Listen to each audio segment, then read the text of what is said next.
Hey everyone, Eggman here with another video, and today we have a top 16 breakdown for the Top Cut regionals here in Peoria, and I mean here since it's the night of the tournament ending, recording it from my B&B, so sorry for any apologies for quality or just audio or anything, but I wanted to get these deck lists out as soon as I could, especially since I'm going to be traveling for most of the day Monday, and I know you guys would appreciate it as well. So real quick before we get started, first, big old shout out to Top Cut for letting myself and Aandroidd come out here to do the stream for the event. It was super fun. I think it was incredibly well run. And for the opening weekend of the regionals here for the One Piece card game, it was definitely a great start for the season there. Additionally, if you guys want to see the live stream, it is on my Twitch right now, which is linked in the description, as well as this document, which is also linked in the description, as well as it's going to be uploaded to the Stage Zero YouTube.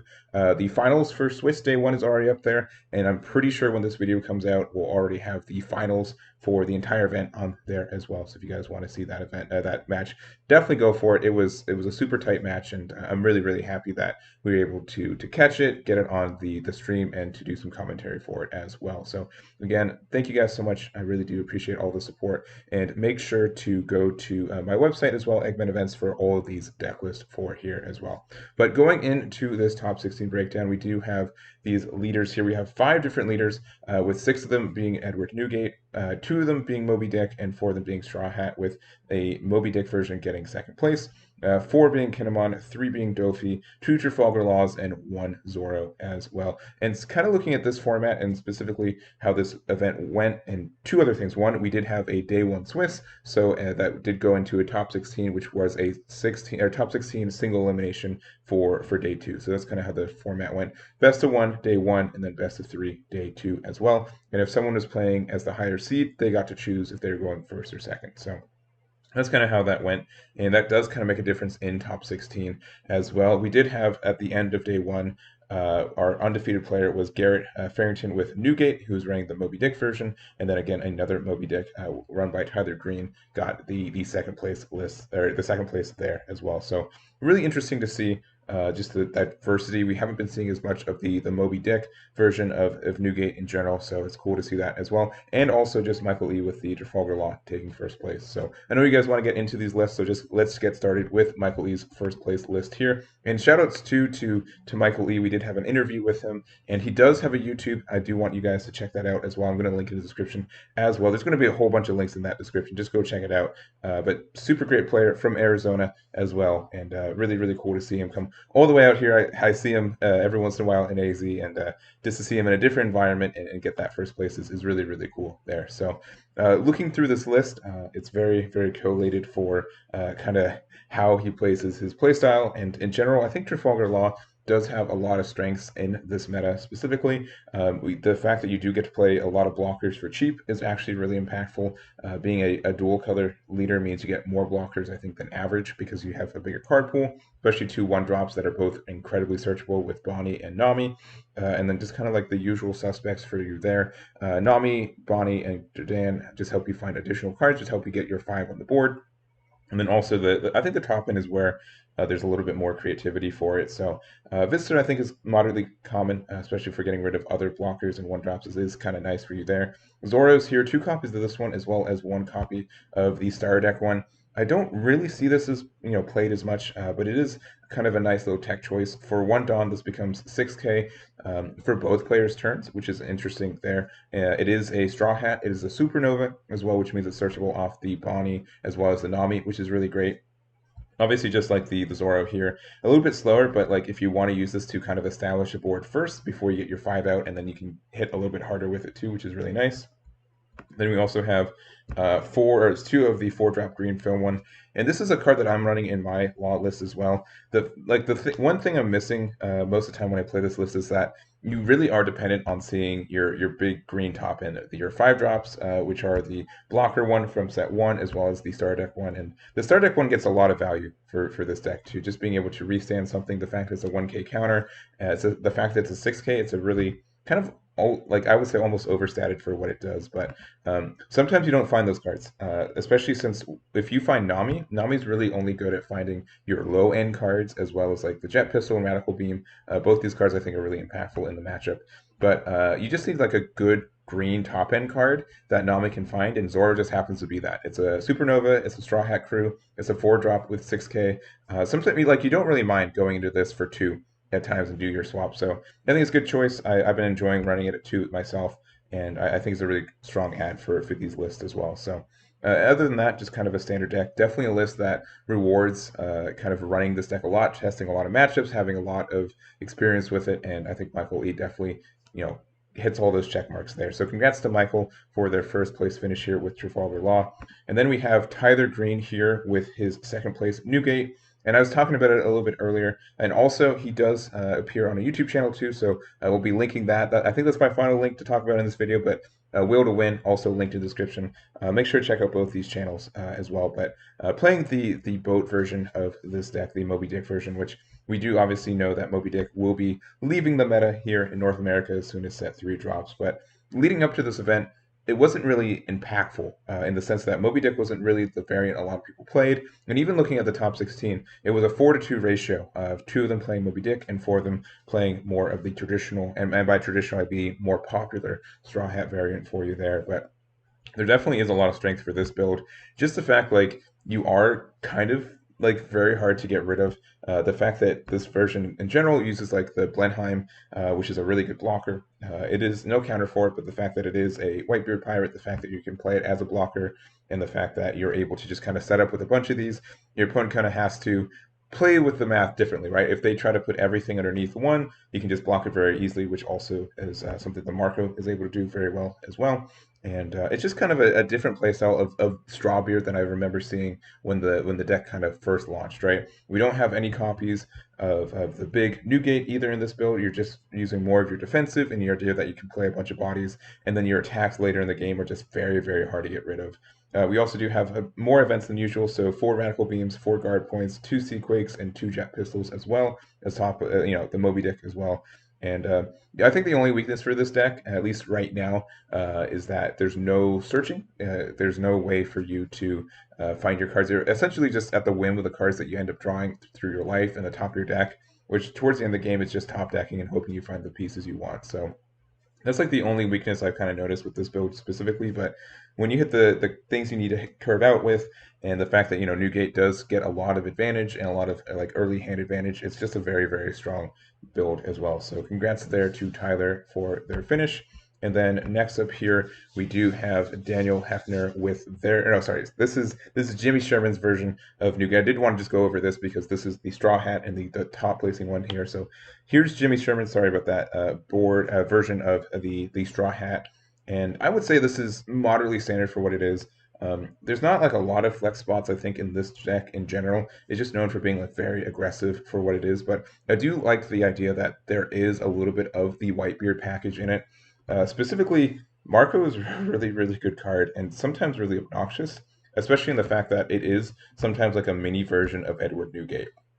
And what I mean by that is the fact that your opponent, doesn't, when you have a blocker up, your opponent attacks you way differently, right? The fact that they have to play around the fact that they put everything under one swing, they have to kind of have more medium-sized swings, which Newgate can kind of get out of very, very, very easily. So I do like the Marco for that idea. Running 3 copies of it, and then to kind of use that as well. We do have Josie, which is a 2K, is not searchable off Nami, but it is a Whitebeard, and can just be a rush at times. Not very common, but sometimes needed.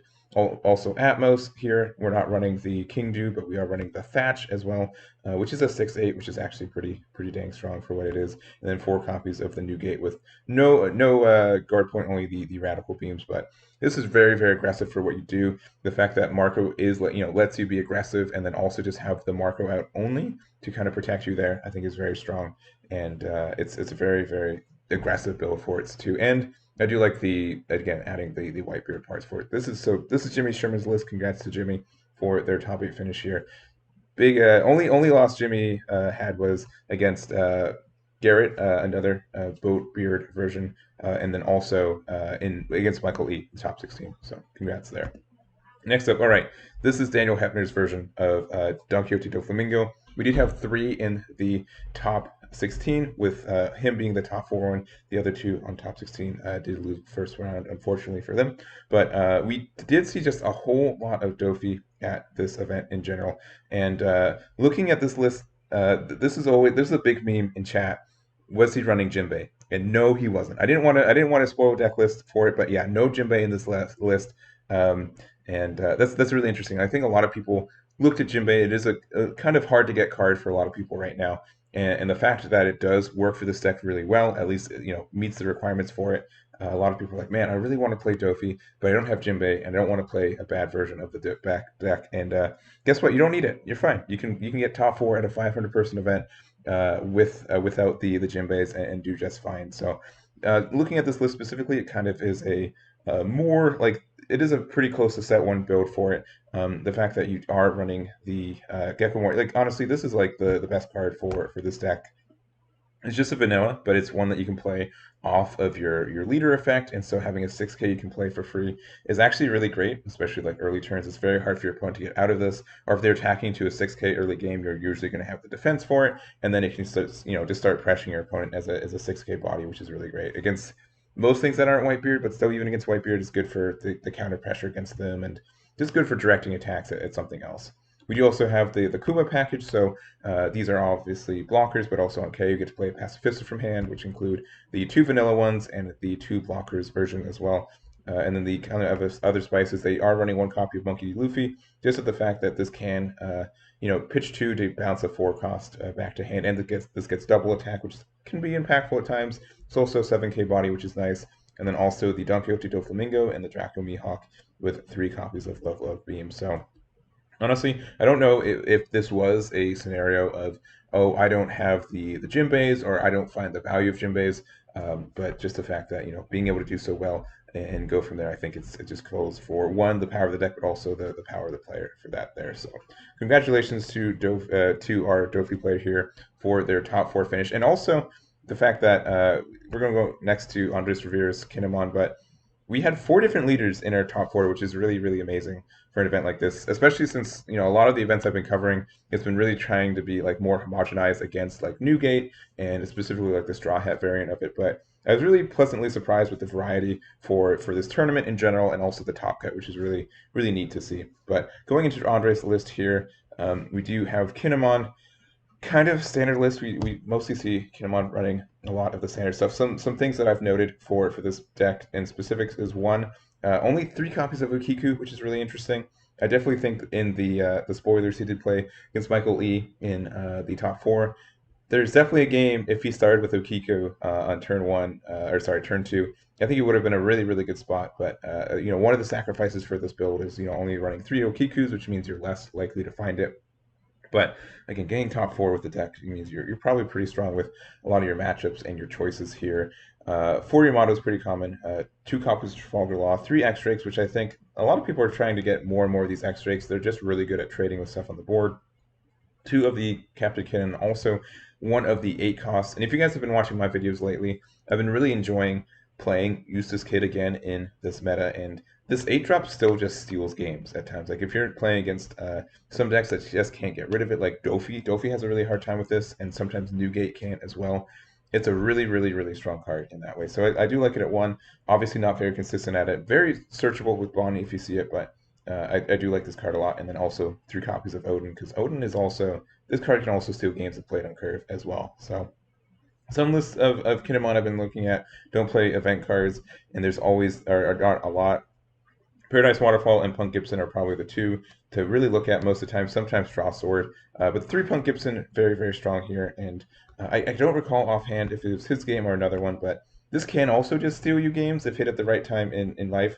Not very common or dependable, but the trigger in life is also really obnoxious. If your opponent isn't playing around it, you can definitely win a game with it or get a lot of value if they don't sequence their plays either as well. So congrats to Andres for their finish here with Kinemon. And to finish us off for the night, this is Joe Fetting's Zoro, the only Zoro into our top cut. And we are seeing, I feel like less and less Zoro as time goes on. At the beginning of the meta, we had just so many people say, even at the end of, I'll say like set 1 meta, a lot of people are like, oh, the Luffy versus Zoro debate, Zoro's definitely going to get better next set. And I still agree he is. He's very, very strong for what he is. And this was a top 8 finish as well, so he did get 1 win in the top 16 too. But yeah, it's just a little bit tricky. I think there's a lot of decks that are trying to adapt to this, and I think that people are trying to adapt specifically to also the Straw Hat version of Whitebeard, and Zoro also gets targeted from that because it's kind of the same idea of an aggro deck. Obviously, two different ways to get to the aggro strategy for it, but I think Zoro can get hit by the crossfire a little bit. It's kind of like in this weird spot between not being necessarily as aggressive as Newgate, but not necessarily running as much removal as like Trafalgar Law, right? That's my opinion. If you think that's wrong, let me know. But it definitely wants to be more aggressive than Trafalgar Law in the sense that it is really good at closing out games. But you do have ways to interact with your opponent's board. We have like Jet Pistols and Nico Robbins, who are running 4 copies of Chopper in this build too, which isn't always common for a deck like this. Most people honestly drop their Choppers, but one Chopper can really like put a Newgate player like on a different pace, which is really interesting. And just kind of everything else for this. One Gordon, one Sanji, and then a 4-2-4 or 4-2-3 between Zoro, Luffy, and the Newgate as well. But you guys have probably seen this deck for a little bit. Still strong enough to get a top here, and I think it's going to continue being strong as long as this meta keeps going. So congrats to Joe on their finish here. And that is going to be it for me today. Thank you guys so much for watching. And again, big shout outs to Top Cut. Big shout outs to my stream team, which is me and Aandroidd, and just everything else for this weekend. It was a really, really great weekend. I'm happy to see everyone from One Piece, especially in the Midwest, a region that I don't really go to normally. And it was just a really, really good time. So thank you guys for watching. I really do appreciate it. And I'll catch you all next time. Damn it.